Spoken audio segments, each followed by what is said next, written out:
Okay, I'd like to present the 2016 Design and Tech Report. This is going to go over roughly 47 slides, and they are they're all handmade, so if you're a typography crazy person like I am, you'll hate most of them because I made them with my broken arm recovering, so just 1 point off here and there, so I apologize in advance.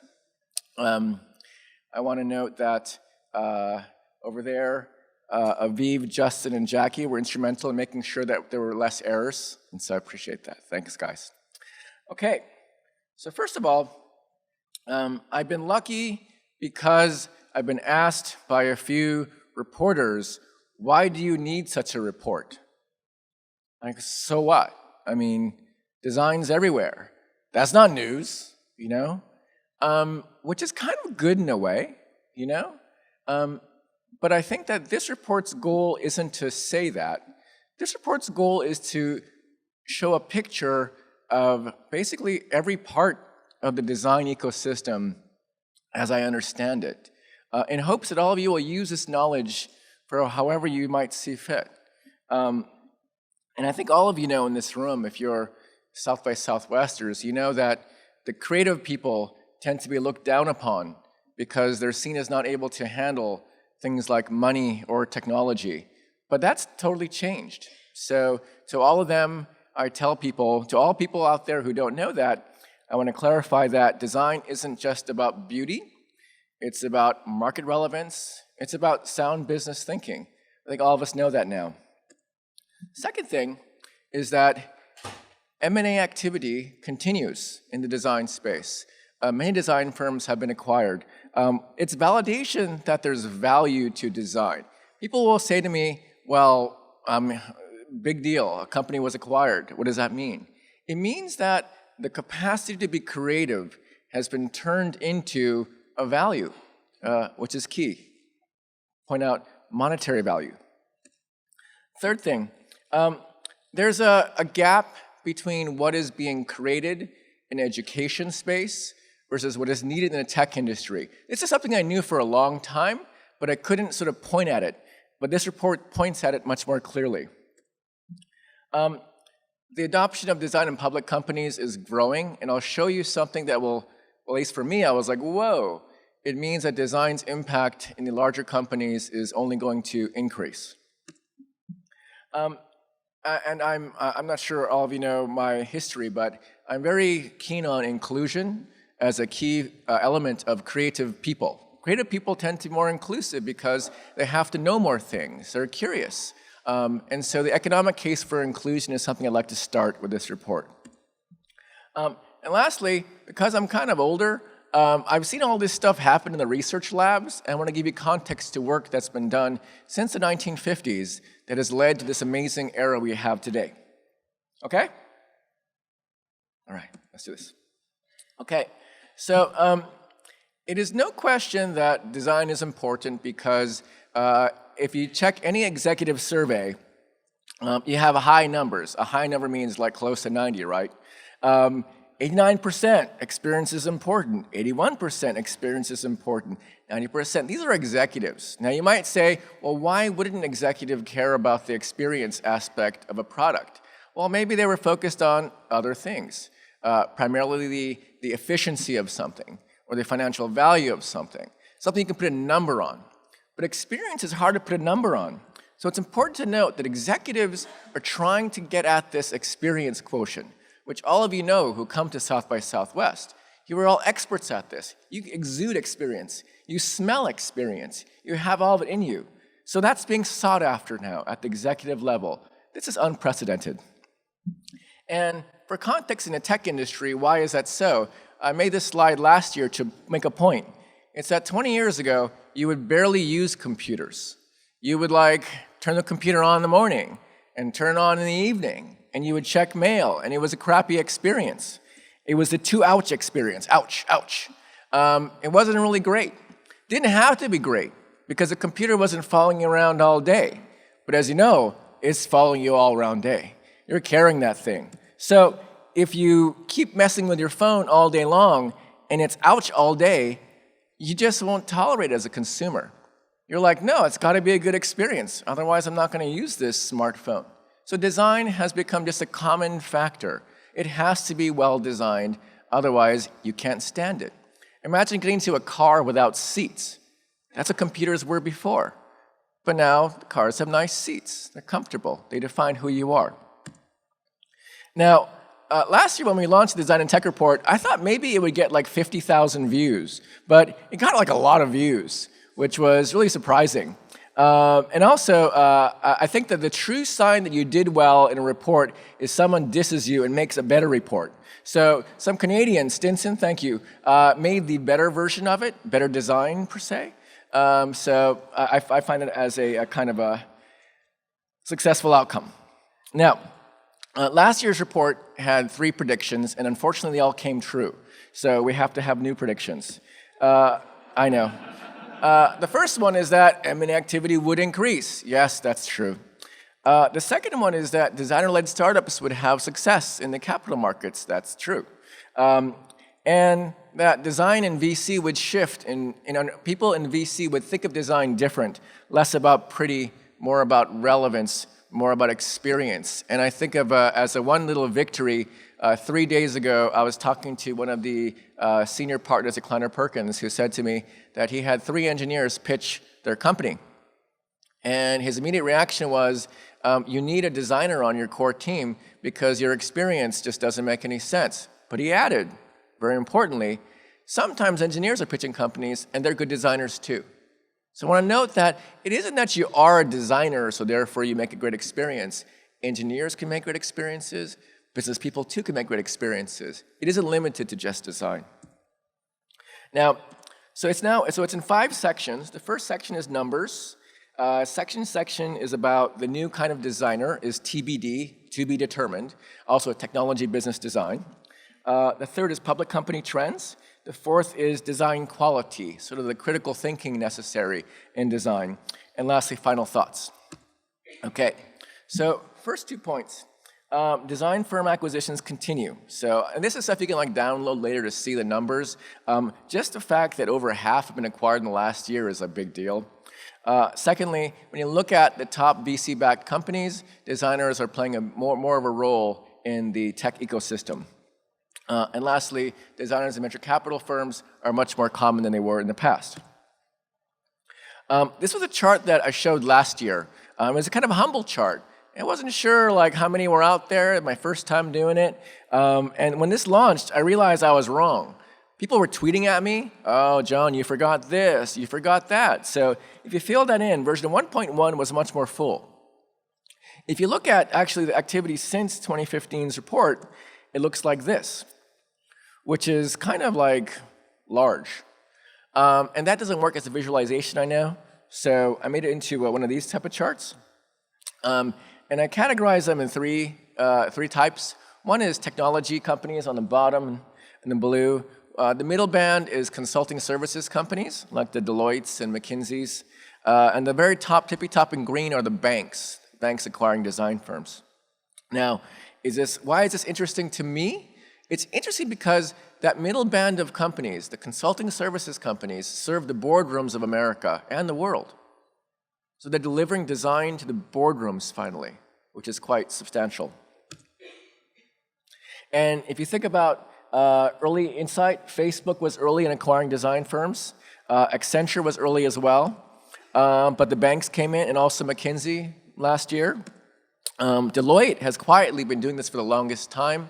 Deloitte acquired Monitor Group, which was one of the earliest consulting services companies to bring in design. So when I met Joe Gebbia and Brian Chesky, I thought, wow, this is really rare. It's like 2 designers co-founding a tech company. How rare, because usually you have technologists making companies. But it turns out that they're not so uncommon, and this report has revealed that. If you look at the top VC-backed companies, in particular, this is the US internet-only category with a recent fundraise, and this is cumulative fundraise. There are, let's see here, 9 out of 25 are co-founded by designers. That's kind of amazing. Last year we found 5 out of 25. So that means that, again, data is hard to read if it's only one tick. but there's an increase in the number of successful designer venture-backed companies. Also, if you look at the unicorn list, you know the unicorn list, the kind of unicorn with like the horn and kind of thing. The unicorn list, if you look at the unicorn list, a lot of the companies in the unicorn list are co-founded by designers as well. When I say designer, I mean people from a human factors background, people who tend to be artists, creatives, people who would come to South by Southwest. So, good sign. When I joined the venture capital ecosystem, I really knew nothing about venture capital, quite honestly. I kind of arrived and wasn't sure what they do, and I realized, oh, this is really cool. And after I joined, there were more designers joining venture capital, so I began to wonder, was this new, or was this part of a general phenomenon? So I kept digging and digging and digging, and I found that there are a lot of designers active in venture capital, and this type is super small. You can like zoom it up later, but you can see there's a lot of them out there. And it comes from a lot of people who worked in this category for a long time in the venture capital ecosystem. General partners like Mike Abbott, Dana Grayson, O'Malley, two guys at Excel, Vas and Andrew, Dave McClure, James Cham, Paul Graham, and Jessica Livingston. Most people don't know that Paul Graham went to RISD. For like a few months, like a year or something. Why is it important? Airbnb went to YC. They were from RISD. So Paul knew RISD as a school. So do you see how the world works? They're all connected like that. It isn't just design, engineering, whatever. It's the people that you know and what happens from that mix. And of course, Vinod, a very design-sensitive person. So if you look after 2015, all these designers have all joined the ecosystem. Most importantly, though, I want to put your attention to two type of designers in venture capital. One are the designer fund guys, Enrique Allen and Ben Blumenfeld. They are the first designer-led fund, and more recently, Christina Broadbeck. She was the first designer at YouTube. Is co-leading a fund as well. So I believe we'll see more designers creating venture capital funds on their own. So if you look at the numbers, that's 42 design firms have been acquired since 2004, roughly half in the last year. 9 of the 25 top VC-backed startups in that category are designer co-founded. That's an increase. And a lot of designers have entered into the venture capital space. Okay. Now, predictions further out. Number one, I believe that this M&A activity by consulting services companies, acquiring big companies like Adaptive Path, et cetera, is going to transform what design means in 5 years from now. We'll have more designers who are more comfortable working with executives, working in the boardroom. Things will change because of that dramatically. Secondly, we'll see more designers in the venture capital side, on the investing side, making funds. And thirdly, which is important to me, and I hope to you all as well, is that the word design has to change in meaning, because it means too many things. And so I want to like nail it down into 3 types of design, and that's my last slide, which I have to get to, so I have to get to that. 3 types of design: classical design, it's the old school; design thinking, more B school; and computational design, more tech-oriented. Those 3 kind of designs are not collaborating right now, so it's hard to see how to make design better. Design as a field's better. So this new kind of designer is different. You all know that. I mean, the session before this was about testing. I find that universities today can't teach designers how to work in the industry anymore because industry is so far ahead of education. Anywhere you go, you'll talk to people who are working in the field as designers, and they'll tell you the first thing, most of what I learned in school I can't use, but I can learn quickly online. There's resources everywhere. And 2 things, coding and testing are important, but for those of you designers who are getting older, it's always good to get older, you want to do 2 things. You want to be a designer of systems and a designer of culture, and I'll explain what that means. Okay, so I'm not sure if you've ever seen Margaret Stewart's talk. She's a Facebook designer, brilliant designer. She gave this talk at TED where she talked about how digital experiences are changing all the time, so big that their scale is hard to comprehend, happening in real time. This kind of design, we all know in this room. Some of us practice this kind of design. It's kind of amazing, the scale, the speed. But if you look at how design is taught, it's broken into disciplines that you might have heard of: architecture, graphic design, fashion design, landscape architecture, traditional design fields.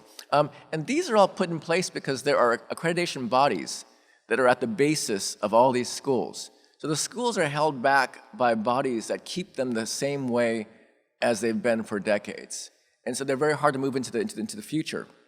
And this gap, I can really see clearly now, having been in Silicon Valley for the last 2 years. It's been amazing. However, there's still value in both approaches, the old school way and the new school way. If you think about classical design versus this different kind of design today, I mean, you're working with so many more people now. Before you would work with like a few people, now you work with millions of people as a kind of habit. It's weird.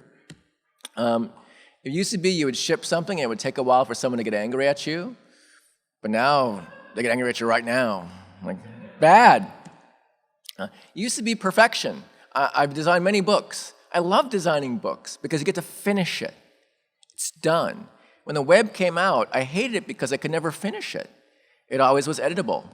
So, not great, too. And lastly, in the classical world, the designer has a super ego, like, I'm totally right. This is totally good. But the new designer is like, I'm not sure if I'm right. Let's see what happens. It's a different kind of designer. Okay, so does that mean that you shouldn't send your kid to design school? No, design school is a great place to go. Design programs, art programs, I'm a big advocate of them still. But internships are vital. And let me show you why. So this is data from one of our studies on the current biases of education in design programs. Bless you. And this is ordered 1 to 6. And this is what does your education bias towards in design program right now. If you look at the green, it doesn't bias towards understanding business and finances. Not surprised, I'm sure all of you are. But also doesn't bias towards research and analytics. Whereas if you ask people who have graduated from design programs, the first reaction is, I really wish I understood more business and finance. I wish I understood more analytics. And so there's a gap there, and that gap is hard to fill. But everything we see today is that internships fill the gap quite brilliantly. I've been able to watch up close the KPCB Fellows program and to see what happens with people who come from college, work with large systems, come away with a changed view of the world. So if you have a kid going to school somewhere, please recommend they go to an internship soon. And if you can't, don't worry, because most of the leaders survey will tell you that you can learn on your own. I mean, it's hard, of course, but there's so many resources out there. There's books, there's events, there's talks, there's movies, there's podcasts, and so everyone is self-taught now. That's kind of great, but it's kind of sad too, because we kind of wish our core is able to keep us going longer. Okay, last year I talked about coding because I was once big on coding. I think I still kind of am. But in the survey last year, we found that the majority of designers and practicing designers believe that software coding to some degree is important, which, I mean, 20 years ago, people would make fun of me before, but now it's okay. And when you ask design leaders in different corporations, they'll say the same thing. Coding is important. However, what's so critical is that there's no one simple answer. So when a lot of younger people come up to me and say, should I be a super programmer? The answer is it depends. It depends how much you need to know. And coding covers so much of a spectrum. So it depends, really. But at least being literate is very important, as you all know today. Second thing, people often ask, well, so what do you mean? Why is that important? Isn't design how it looks? And so in this report, again, this report is designed for 3 audiences. One is for CEOs and executives, one is for design people, and also design for just regular business people. Google is a good example. It hides complexity behind this simple dialog box. It's so simple, but you type in something and oh, very messy. Design's powerful like that. Another simple example to give to people when they ask you about design is being beyond pixels. Snapchat, great example. The first thing it does when you turn it on is it turns on the camera. So it biases you towards taking pictures. And so it's important to tell people that it's this kind of design is driving so much growth today, not the old kind of design, but it comes from the same human sensibilities, the same kind of empathy. It just has to be taken to a new level, though. People ask me all the time, well, can you give me like samples of results that are quantitative, that show that company X has designed, therefore it's more profitable? I mean, all of you in the field know this. I mean, you can just run tests, and you can either find tests that are incrementally good, sometimes you get a big jackpot. But what's so important is that when you design the feature, you can always test the outcome, but when you're making a system, it's so hard to capture what it's done. And people want that system to have an answer. I'm not sure how to resolve that question, but it's an important question to answer, otherwise larger problems in design will not be addressed. Now, 2 examples of that, designing systems. What's great about the communication design profession, there's a legacy of identity manuals, the ability to scale a visual language across many company sites. And so I think it's great that we have simple examples today. One example is healthcare.gov, when it was redesigned using the new web design standards. There's great numbers on how, by making it with less pages, with a consistent guideline, that's a significant improvement. And it helps people understand that, well, how does less become more? Fewer pages to click through, less, good. So how do you find more of these examples? Is one of my passions today. Second thing, Android's material design. This was huge, as we all know, because if you look at before Android material, everything was all cluttered. You didn't know if it was an Android app at all. But afterwards, it became unified. You became less lost. You weren't like going to 7 bars like on one night. You knew the signage better. So consistency, another key design principle that people will get very quickly. Now, I believe that this is where the exciting activity will exist for most older leaders in the creative field. It's in the space of designing culture. And as a student of culture, I've been really looking at IBM, the work that Phil Gilbert's leading over there, Phil's over there, and also SAP. Because SAP, most people don't know, was way early in this design space, design thinking space. And when you think about CEOs who get design, they aren't trying to design the website. I have to tell people over and over, it isn't about how it looks. It's how the company behaves. And I think of Brian Chesky as the one genius of our times who's helped more creative leaders understand that it's about the culture. He had a great post, something, bleep up the culture. You probably know what that word is. And Airbnb is unique because it doesn't use design as some kind of creative sort of like, appreciate the creativity of something. It's about using creative as a weapon to create structure, to create culture. For instance, their logo was a way to communicate, to talk inside the company about the culture on the outside. Or for instance, all of their events are designed meticulously to create this sense of belongingness. And lastly, if you haven't visited their headquarters, it's a genius implementation of a way to instill culture of Airbnb with galleries, with ways to sort of like make people understand this is what we do every day, versus just decoration.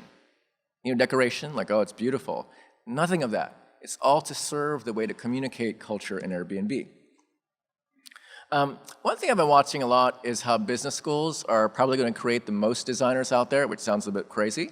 But if you look at the business space, design is being adopted quite rapidly. If you look at the covers of Business Week and Harvard Business Review, they had design as the cover. And last year when we looked at the top 10 business schools, there were roughly 7 out of 10 had design clubs. Why are design clubs important in business schools? It's because students, if they don't have something in the curriculum, they make their own club in reaction to it not being there. So in our current study, we have 100% of the top 10 business schools all have design innovation clubs, and they're all growing. And why is it important? It's important because these people are feeding the product leaders of the future, which is great news because their interest in design is increasing, which I find actually quite positive. Okay, public company trends. Okay, so I want to reiterate, SAP was the earliest in this space. People don't believe me when I say that, but I'll show you how. And IBM's new design thinking approach is the most aggressive out there, in my own opinion. Google, surprise, has risen the most in its perception of design. That was quite surprising and interesting. And lastly, the Fortune 100, 500 will adopt design because of one simple fact, which I'll show you. So I want to give you a history of how design and corporations came together. And in the last report, I highlight GM. You know GM? GM used to be like the company. You know, it was like Apple of its era. You know, who's from Detroit? Who's from the GM culture? Can you see? It was amazing. You know, there's like Saarinen at the headquarters. It's amazing history. And what's important to note is that GM in the 1950s hired the first executive in design, the first VP of design, the first Johnny Ive of corporate, you know, America was Harley Earls. And he was brought in to be able to get consumers to want these cars more because desire was important. Because cars had become a commodity. Everybody had a car, but how can I want that car even more? But that wasn't the only reason that Harley succeeded. The other reason he succeeded was because of a system change. The system change was that in the 1950s, President Eisenhower put in the interstate highway system.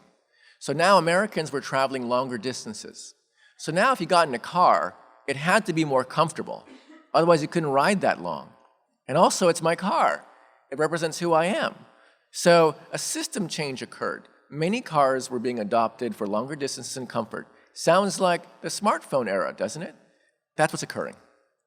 And really, IBM in 1966, the year I was born, there's this letter from the CEO, T.J. Watson Jr., to the entire company. It's an internal memo. The first line reads, "Good design is good business." And that history goes actually further back, which I won't go into because it's kind of boring, but it's interesting. It goes back to the 1700s from the French. That was the first phase of corporate design, and then design began to change. Design began to change specifically in the Silicon Valley. Most people have forgotten Hartmut Esslinger. He's badass, but he's a person who started Frog. And Hartmut was the key instigator of Apple's design language in the 1980s. And really, Frog and IDEO back in the day were head-to-head competing in the product design space. Two great firms that led to a change of design as going upstream, less about product, more about working with teams and strategy. And then the D School is so significant at Stanford. The D School was started by David Kelly at Stanford. It's sort of a quasi-business-ish, design-ish sort of a enterprise. And it's been the naming grant on the on the center is Hasso Plattner. Surprise, the co-founder of SAP. Also in this era is a man named Roger Martin. If you haven't read his books, they're tremendous. They're about business strategy, but in regards to design, he was one of the first people to bring design to the boardroom. And now we're in this era now, where design thinking is really mainstreamed. And really, I've learned so much by watching my IBM friends make stuff happen. And it's been a delight to get to watch, sort of afar and up close sometimes. And of course, if you haven't read Tim Brown and Roger Martin, you're kind of missing out. It's kind of hard. I kind of get confused sometimes, but their work really helps you understand the business language tied to the design world in a really elegant way. Okay, so if you look at the Fortune 100, this is actually the Fortune 200 clipped off. These are the companies that have executive level support for design, but that's not important. What's important is that if you look at the acquisition activity in the bottom, the graph that I showed you earlier, all those management consulting companies are acquiring design firms, which means they will feed all these companies with design at a whole different level, which is striking. And this graph I showed you, I also have data, I also have information that 6 more firms will be acquired in the next few months from these types of companies. Google did a survey online of which companies are perceived as needing the most improvement. And I was surprised to find that people like dissed Apple a little bit, you know? But I'm sure you've read the work by Don Norman. Have you read this article? It's a great article. I mean, I love Apple, you know, but he was dissing Apple. He was pointing out that in the mobile era, we've removed undo. I forgot we had undo everywhere. I was like, yeah, where'd undo go? A great article, makes you wonder about iOS. But if you look at who's made the most improvement, Google just shoots out, and found that really interesting, and kind of drilled down into that a bit. And in every case of companies doing well in design, you'll find two factors. The CEO has made design a priority, and the executive team has done so as well. But if you look at Google, Google has made significant investments in design, and that means nothing unless you see what they're doing. So this is like a pizza. They have Android Material. They have designed at google.com. It's a great archive. Project Aura, Regina Dugan spoke here a couple days ago about the new mobile phone, the high-end mobile phone that you can take it apart. Google Creative Labs, Chrome Experiments, 30 Weeks, a design accelerator in New York. They support designer founders in New York in an accelerator called 30 Weeks. Google Ventures has done amazing work in the design space with the recent publication of a book called Sprint. And that's just some of Google's design activities. So I think if you look at that longitudinally, it's not surprising that we see them more as a design brand. Now, on that note, I'm lucky to get to work at Kleiner Perkins with Jackie Shu, who presented with me last year the talent part of the report. And she did a special study of a few design leaders across engineering, product, and design, and built a framework. So I wanted her to share with that. Is that okay? Yeah, it's good. Okay, come on. Jackie, go ahead. Thanks, John. It's great to be back. Thank you all for coming here today. So we actually surveyed over 50 leaders across design, product, as well as engineering. We wanted to get the entire spectrum of the product universe. And we asked them, who are the top 2 publicly traded companies that you feel value design? And the responses came out pretty similar. So there were a handful of companies where everybody said, this company values design. The factors fall in 5 different buckets. The first bucket is talent, of course. And this is, these companies are seen as really hiring the best design talent, whether it's through acquisition or the traditional hiring channels. That would be Facebook and Google. And the second area was a willingness to invest. So seeing design as a profit center rather than a cost center. These are people that, these are companies that invest a lot in R&D, in new ideas, and thinking outside the box. So this is actually a little bit bigger of a list. Some of the things to what John was saying, IBM, they were great. They're less relevant nowadays, but they're actually coming back, is what we're seeing in this survey. And the third category is executive and board support. So what was interesting is we actually surveyed these participants and said, what percentage of your company's board of directors has someone who comes from a design background? And it was really surprising that over 80%, close to 88%, said that we don't have a designer on our board. Only 5% of these participants' companies have a board of directors that has a design background. And so, John, I actually wanted to pull you in because you're on the board of Sonos. And I'd love to kind of hear from you, how you think having a designer on the board will make a difference. This was not planned, by the way. So, Sorry. No, that's good. The problem with being a designer on a board is people are always afraid you'll have an opinion. Oh, I don't like that, But I learned as president of a college that that's not my job. So I just ask questions. I ask if creative is aligned with product. I try to stay out of the way and supportive. It works. And you probably also talk more about the business needs as well, right? Oh yeah, it's always tied to that as well. Yeah. I think at the board level, it's always more strategic rather than at the tactical side. And so that's something that, we're trying to, as we build our community of design leaders, really empower design leaders to think about the metrics and think about how it affects the business side. The fourth category is innovation. So Apple, Google, and Tesla are the more common responses in terms of perceiving to have their design driving innovation rather than maybe the business or the sales side driving innovation, or even engineering. The last category was strategic. So these are the companies where design is seen as a central driving force rather than as an afterthought, rather than being the lipstick on the pig, which is what we talked about in last year's report. And then we also had some other companies that were listed as well that are outside of tech. So Nike was one that was seen as really valuing design. We had Virgin, Porsche, Target, Disney.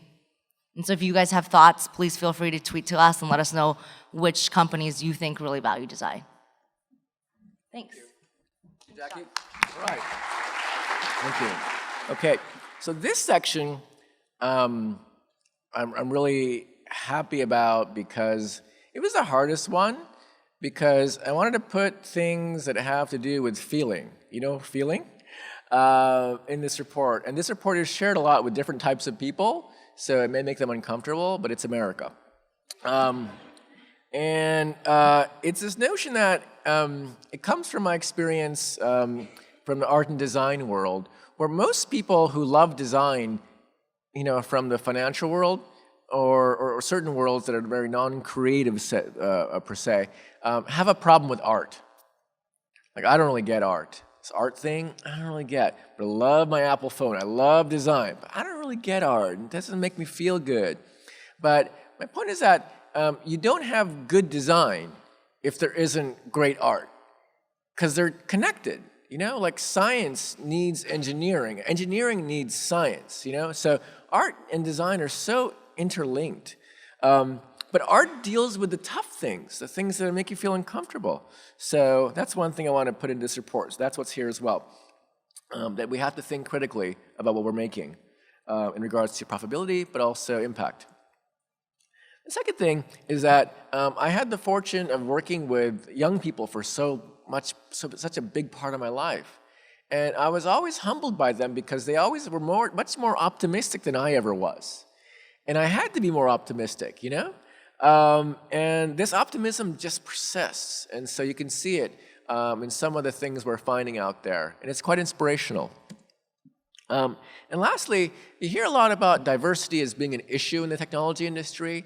I like to reframe that a bit as more of an opportunity for us to grow as a culture as well. And that's what this section's about. Thank you. Feeling. It's feeling. This is kind of, I put this in the last minute, but it's the, how people say like artists learn by copying? It's true, right? How many of you learned by copying? Come on, right? So that's just how we ride. But this is small. You can find these links later online, but I'm not sure if you've seen this thing by Kildall and Sarah. They made a copy of the Marcel Duchamp chess pieces and posted them on Thingiverse for free. And they thought this is totally okay, because if you know Duchamp is like crazy, But they received a letter to stop doing that. And they were like, but we like having this online. So what they did is they added mustaches to the chess pieces. So it became parody. I thought so clever, isn't it? Other thing, I used to design these kind of things in PostScript, like in the 90s. And I think it was around the year 2000, I saw like Diesel had just copied it. And it's just out there. So people ask me, how do you feel about that? And as an artist person, I'm like, oh, it's normal, it's natural kind of thing. But if you're like a large company, like Apple, like who's cornered the round corners on a phone, this is serious stuff. Or if you're like Hermes and you've designed certain sneakers, you want to lock them down. So if you look at design patent activity, it has been increasing over the last few years, which I find interesting. But I find it will be very hard to patent computational design type of things because it's hard to encode them in paper. How are you going to fill out that form? But anyways, so, when I first got really deep into Silicon Valley, I kept hearing the word MAU, DAU, MAU, DAU. I was like, what is that word? It's basically code for addiction. And I love this site, everybodydarkpatterns.org. It sounds so dark. But it gives you all the patterns of sneaky ways that UX can trap you, I love number 12, Roach Motel. And I had to draw Roach Motel. See that? Roach. Cut. Yeah. Can you come here for a second? Can you come on up? It just feels so good. I added another roach. Go ahead, click once. Okay. Catch it. Yeah, all right. So good. We love catching those things, right? We like to trap it, you know? And if you think about the sales funnel, like, what is a sales funnel? It's a roach motel. I mean, that's what the whole thing is. Like, I'm gonna catch it. But because of mobile and the sort of like distance between the consumer and a company, I mean, isn't this the holy grail of recurring revenue? So you wanna make that roach motel. It's so important to support your business model. And there's nothing wrong with it. This is a great book called Addiction by Design, if you haven't read it. It's a wonderful read by a social scientist. It's all about Las Vegas and how addiction works from a psychology perspective, a social science perspective. Designers have to take some of these ideas into their work. It's just how we have to do to make a living. But some addiction is good. You know, like I think I mentioned I broke my arm. I was jogging and I fell. And it was bad. And I fell on my elbow and my face. And it was 5 a.m. on El Camino Real in Palo Alto. I was all alone. I had an Apple Watch, but no phone. So, bad situation. And I've been recovering ever since, but it's real painful. But anyways, I loved how this Mango Health company, they want people to take their medicine. So what better way than to use methods from games? Video games. And so I love this company because specifically the first hire was a designer. So the CEO recognized the importance of a designer from the game industry, saw how it could create a valuable company. These things happen. So I think of it as addiction is good. It serves a good purpose. I missed it, but I missed President Obama here. But I loved how he had that call to action. But the call to action is happening. Is someone here from USDS? Are you a USDS person? I meet them all over the place. But the people helping our country make those websites actually legible. I'm not sure if you've seen the work of GDS. It was the predecessor to USDS. If you look it up, GDS team, they put in standards in the UK government to be able to make things easier, like filling out driver's applications online. I think 80-something% of applications are filled out online. They've saved $1.7 billion in 1 year and 3-point-something billion over 3 years at a cost of like a ROI of roughly 20 or so. So good stats to share with people to show them how design has an impact in that kind of business, public sector.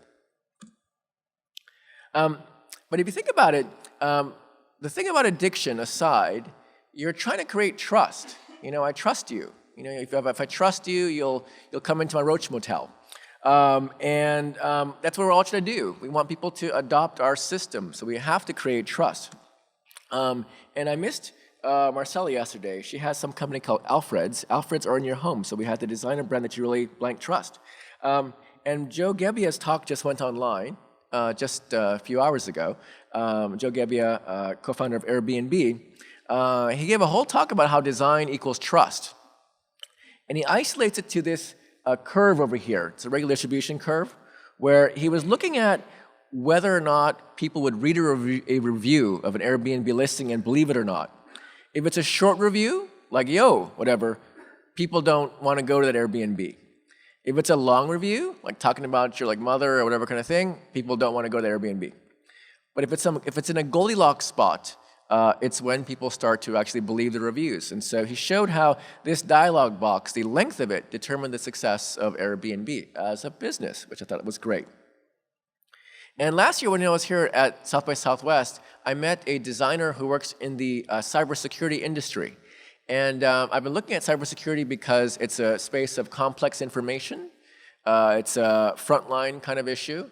And there are more designers in it, but most importantly, there are now CEOs who care about design. Can you believe it? It's pretty cool. So Oren Falkowitz is the CEO of Area 1, and he puts design first.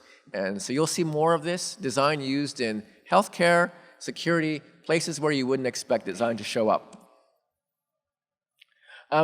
So I'm not sure if you've heard of the Edelman Trust Barometer. I used to see it everywhere, but it's a great sort of instrument that speaks to whether people trust organizations or not. This is from the list below, what do you believe are the top 3 drivers of change in business and industry? At the very top is technology, growth targets, and greed. At the very bottom are improve people's lives, make the world a better place. Kind of sad, huh? In the 2016 barometer, for which of the following reasons, if any, has your trust in each institution decreased over the past year? Fails to contribute to the greater good, contributes to the greater good. So we don't trust organizations as much anymore as a habit. But again, when you read so many things by the young design leaders today, this is a great piece by Blind by Design, it's called, by Stephanie and Chen. And it brings up great articles about inclusion, how UX can be dangerous. I may be losing my voice. This great piece by Dio, Just a Brown Hen. Did you read that piece? Who read that piece? Important piece. And the fellows of Kleiner Perkins recently did a Build for Good hackathon. So young people want to do this good stuff, which is great for the earth, and what we need right now. Because design is bringing this perspective, not just youth, but inclusion. There was a great post by the AIGA about can design be genderless? And Alice Rawstone brought up how we had to bring in this question of how do we treat things of design as gendered or not? And the example given was Toka Hair Salon. Have you tried Toka Hair Salon? It's genderless. And I wanted to understand what are the economics around that. And what's great is you look at the top kids apps, the genderless app does better than the Batman app or the American Girls app, which is quite promising. So it says that if you can broaden the category to be more inclusive, things can happen, and in a good way. Other thing is different kinds of ways to use technology. STEM toys were traditionally for boys, but Little Bits makes it genderless. It's inclusive. Grindr became the first inclusive social network for gays. Honor, a way to care for your elderly parent, a different market. The work of Tristan Walker to address issues of people with coarse skin and curly hair. I had no idea if you shave with that kind of complexion, you create nodules. And so these are problems that people know about. People don't believe they're businesses, but they are great businesses. This is Progeny. It supports the ability to freeze eggs for women. And so these are things people think really they're startups, they can raise money. They can, which to me shows that the world can be inclusive if you put a spotlight on these kinds of things, and there's more of them out there. Okay, final thoughts. We made it to the end. Voice stayed. Okay, first thing, many of the things that I see today in the startup landscape I saw 20 years ago in the research lab. I feel like Rip Van Winkle sometimes. I'm like, whoa, I saw that, weird. It's actually now working, and it's kind of strange. Secondly, I can see the distance between the academic research labs and the corporate research labs. It's very awkward today. I remember in the year 2000 was the year when at MIT we couldn't keep the best computers in the labs because the freshmen came with better computers. So these shifts keep on occurring. I think we have to invest in education to really kind of make this thing happen, but I'm not sure where to put it. But I'm glad that President Obama signed into Act ESSA, the Every Student Succeeds Act, which puts art into STEM education, STEM to STEAM, in December, which is good news because many schools have becoming more STEM focused and removing arts from the curriculum, from the budget. So that was key as well. Okay, so if you're looking for ideas for your startup, just look at research papers. There's so much work out there. This is a paper by Brad Myers at Carnegie Mellon. I'm sure some of you know him. He's a computer human interface guru. And if you look at his bibliography, it's quite impressive. It's mainly men, it turns out. But this is a quote by Vannevar Bush. I used to walk by the Vannevar Bush building at MIT all the time. I had no idea he was so badass.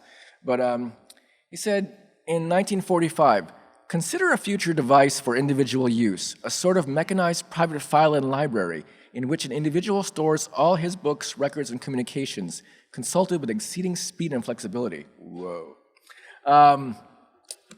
But I've added to the bibliography in the Design and Tech report. This bibliography misses a lot of design and social science people. So I've added people like Nicholas Negroponte, Richard Saul Werman, Donald Norman, Brenda Laurel. And people always talk about diversity in tech. The key players in design and tech were women. Muriel Cooper, head of the MIT Media Lab's Visible Language Workshop, Red Burns of NYU ITP, Gillian Crampton Smith, Royal College of Art, Joy Mountford, formerly of Apple. So these people really kind of made all this design and tech happen. So for people who don't know that, please tell people about this, because I don't think it's like common knowledge. Okay, so I've noticed that the startup ecosystem is a lot like graduate school. I mean, there's so many podcasts, so I keep listening to podcasts, and it's so much fun. Everyone has a different point on the investing ecosystem. There's also guys like Drive Together, Carpool.vc. It's kind of funny. You can also listen to people talk in the hallways as well. And there's Paul Graham. He's like a New Yorker kind of thing. But also, in every meeting, I get to sit in with the associate partners, like MZ and Shabi over there. I mean, to me, it feels like graduate school. So when people say VCs aren't very smart or they're not whatever, I got to tell you, they're way smarter than me. If that counts. But I encourage you, if you have a company, to talk to VCs just to learn how they think, because you'll be surprised to see how much they have in that head, because they see so many things. And if you haven't seen First Round Capital's holiday videos of them dancing, it's a bit weird. But this chart is what I want to focus on. It's called the State of Startups, and I'll blow it up a bit. This chart, it says mobile, autonomous vehicles, Internet of Things, on-demand, drones, sharing economy, virtual reality, Bitcoin. When I saw this list, I was reminded of a letter that Nicholas Negroponte wrote to Wired magazine in 1993. It said, VR then and now. Neophytes have a mistaken sense that VR is very new because the press just learned about it. It is not. Almost 25 years ago, Ivan Sutherland developed, with support from ARPA, the first surprisingly advanced VR systems. The Media Lab was a place that combined art and tech. So I just want to reiterate, when you have art and tech together, great things happen. You have foresight, such that you could see back 25 years and see 23 years in the future where people are lining up for the Samsung Gear. There's so much stuff that happened in the past. It takes that long to make it real. And people ask me what's coming next from the research space. I'm very optimistic that it isn't about printable everything. It's about how we interact. This is work by Ivan Pupirev. He has a chipset called Soli. It's a radar chipset that can let you sense fine finger movements around a small volume. And of course, the work of Professor Hiroshi Ishii at the Media Lab. If you haven't seen his work, I strongly recommend you look at it. It shows a future where matter is programmable and flexible and quite empowered. Everything from floating pixels to reconfigurable liquids, he's inventing. I think that'll sort of come into play over the next 5 years as it's commercialized. Okay, 2 more slides. All right, so arts and tech are the key molecule that has influenced my life, and I think a lot of your lives too, because you're from my generation. And I really mean it when I say I was so happy to see President Obama sign STEM into STEAM, because it means the world that many of us knew, where art and technology can come together, can happen now for K-12. But now I'm focused more on this molecule, a tri-molecule, technology, business, and design. And this is my last slide. Here's a problem, I believe, on time.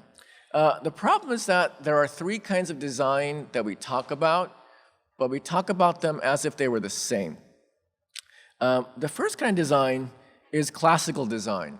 It's design of the built environment, design, this kind of design. We love design, we love design. It's the old type of design. You could make it, it finished, it was perfect. It was a great time. And it happened because of the Industrial Revolution. And then business is adopting what we all hear as design thinking. Many classical designers hate the word design thinking or the words design thinking, but it's effective. It's being metabolized into large businesses as a way to make them more agile. Are they designing real things? No, that redesign organizations. And lastly, computational design.